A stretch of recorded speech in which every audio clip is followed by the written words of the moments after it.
Planet prayed के बाद अब आसमान पर मुस्कुराता चेहरा, ये क्या साइंस है?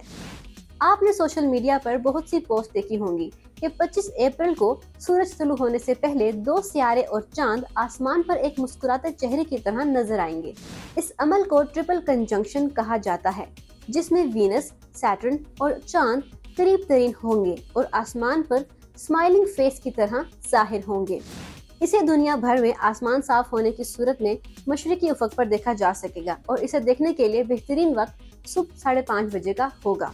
दोनों सितारे आसमान पर तो जगमगा रहे होंगे, मगर चांद के बारीक क्रेसेंट को दूरबीन के जरिए बेहतर अंदाज में देखा जा सकेगा। ये तो है वो सारी मालूमात जो सोशल मीडिया पर मौजूद है, लेकिन क्या ऐसा देख पाना वाकई मुमकिन है? इसका मुख्तसर जवाब ये होगा कि कुछ खास की तवक्को मत रखें। अर्थ साइंस के मुताबिक दोनों सितारे और चांद आसमान के एक मखसूस हिस्से में इकट्ठे तो होंगे, मगर ये चेहरा तिरछा हो सकता है।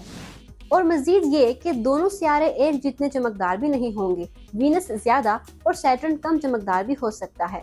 नतीजा ये कि शायद आप स्माइली फेस तो देख सकें, मगर एक आंख मध्यम हो सकती है या फिर ये चेहरा ही तिरछा हो सकता है।